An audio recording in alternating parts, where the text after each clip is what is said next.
I don't understand why the American left falls in love with the worst people. You've got a gang-banging, human trafficking, wife-beating illegal alien, and a United States senator in a ludicrous display of energy is in El Salvador having Mai Tais and Yahtzee. I do not get it. I do not understand why the left takes on the heroes. The part of this, I don't get it. I think I'm not allegedly in there somewhere. I'm just wondering.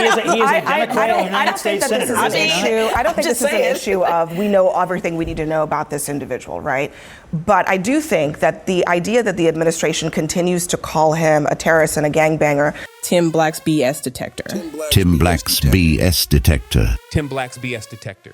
Do you realize they cut you into pieces?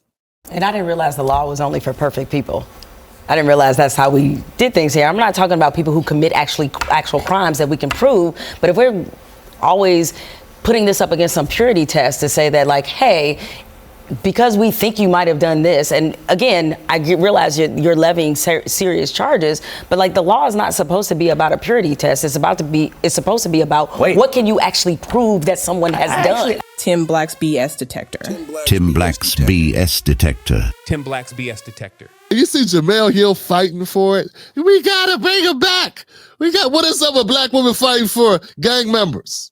He has an adjudicated deportation order, and you have Democrat public officials falling all over themselves trying to get him back here without thinking through the next step, which is he's literally going to be deported somewhere else. And MS-13 members, they cut you into pieces. You realize that? I know, because we had a problem with them in the DMV area. Bloods, Crips, they shoot you.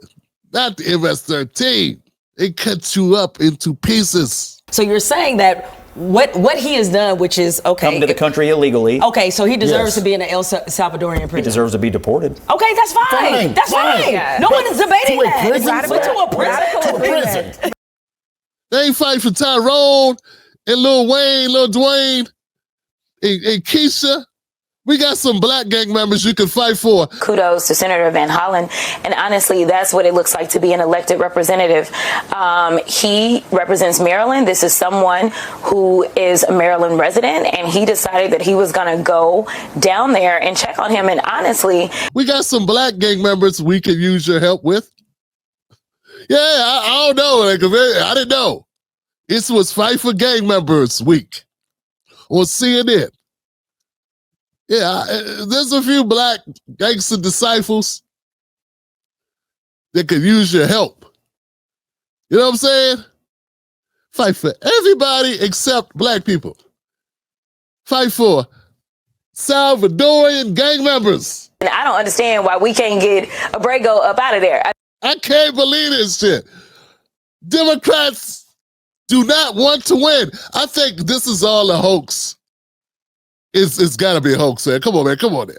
They're trying to double back and say, well, he's this terrible person and all this kind of stuff. But here's the reality.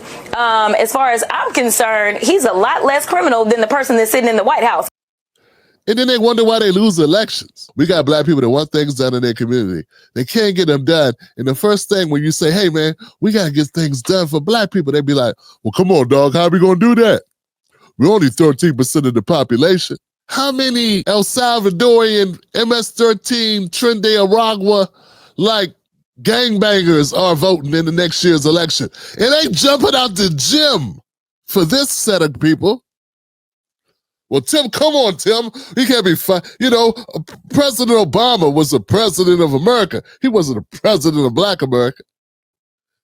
I like to use that same logic when it comes to gangbangers, the MS-13s and the Trinidad Aragua and trans athletes who are men who want to play with women's sports. I want to say the same thing. I want to say, I didn't hear Obama speak up then. I'm the president of America, not the president of trans athletes who were MS-13 gangbangers who got deported and want to come back to a country they were never citizens of.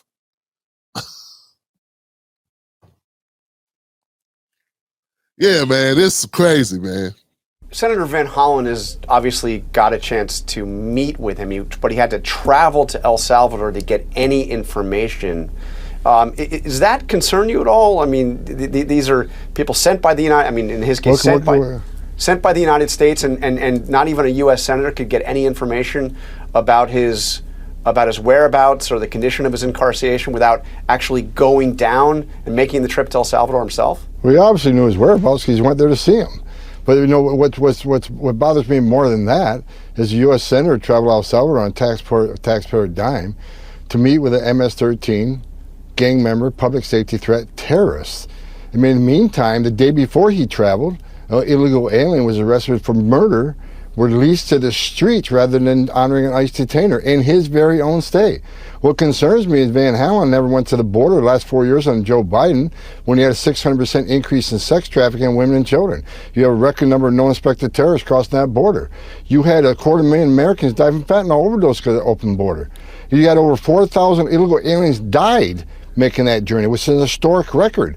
What shocks me is he's remained silent on the travesty that happened on our southern border. Many people died. Thousands of people died. I met with hundreds of angel moms and dads who buried their children that were murdered by an illegal alien. How many angel moms and dads has he met in the state of Maryland? That's what concerns me. Finally, they got a spokesman for the Republicans, but he's on point. I mean, all these people got to get out of here. We've got to get rid of. And you know, they're thinking they're going to be here, they're can't be here because we got to get rid of you. And we're going to come get you. We're going to come to your house. We're going to come to your daycare. We're going to get rid of you. You're going to be sitting in the bathroom on the toilet dropping deuces, and we're going to come get you. We ain't even going to let you wipe your ass. We're just going to come get you up out of there. Because we got to have a country, got to have a border, got to have a wall.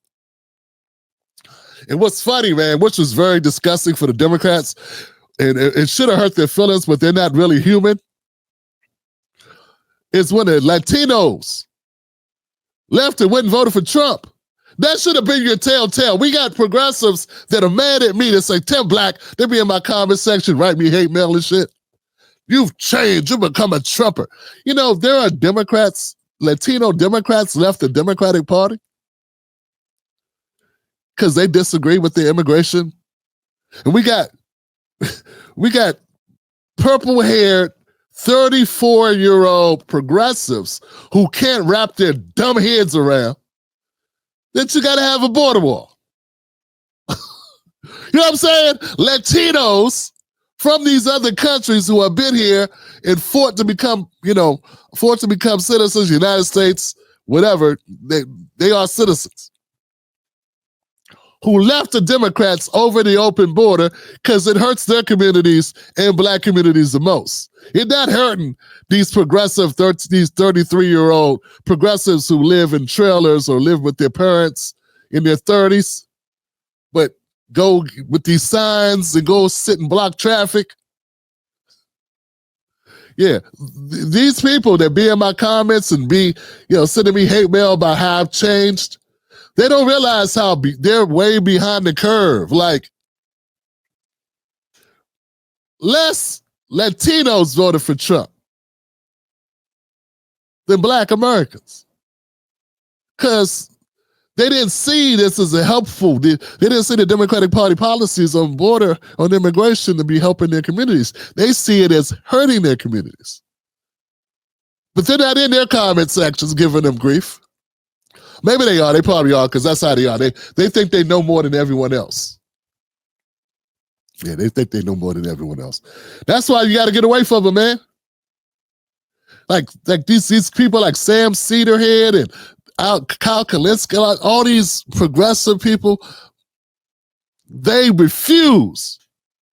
They refuse reality because they don't care, because it don't affect them. They're all millionaires. They don't care about poor people being displaced by people that are undocumented, that are working, that are taking, that these employers, these crooked-ass employers, are employing. They don't care about it. It don't affect them. They haven't had regular jobs in 30 years, 20 years. They don't care. Not them. See what I'm saying? Yeah. Cenk Uygur hasn't had a regular job ever. Anna hasn't had a regular job ever. These people have never had regular jobs. Ever.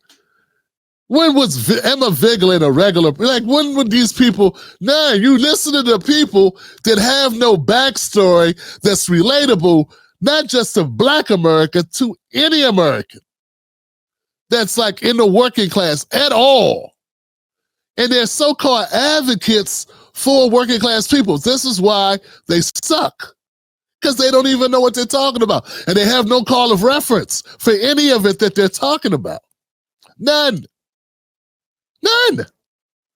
This guy, what's it, Cenk Uygur's like nephew or cousin? This guy has never worked a real job. He plays computer games. What's his name? I don't know this guy's name. What's this young guy with the hair that was shitting on Chappelle? Because Chappelle in his community did that one outside developers using like certain loopholes to like create housing that was going to bring down the cost of bring down their property rates and all this shit. Like the community didn't want it. And they were like, well, Dave, you need to be our spokesman because people listen to you. And this guy who knew Dave, like threw Dave under the bus because Dave is black and and popular. It blamed him and said, he's an elitist and he doesn't want the developers to come in. No, it's because they're going to ruin and use the loopholes. Anyway, these people, like this guy, Kassan, whatever. What's this guy? Who knows what I'm talking about? What the hell am I talking? What's his name? That Destiny. There it is, Hassan Piker. This guy's never worked a damn day as a regular person. And that's your guy, him and Destiny. These are your advocates for working people. So this is why Trump can come in and clean their clocks. Yeah, think about it.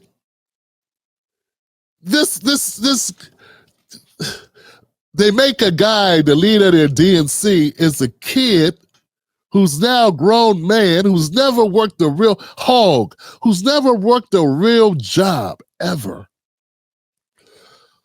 who survived a mass shooting, not because he did something heroic, he just probably pushed somebody in front of him. You know what I'm saying?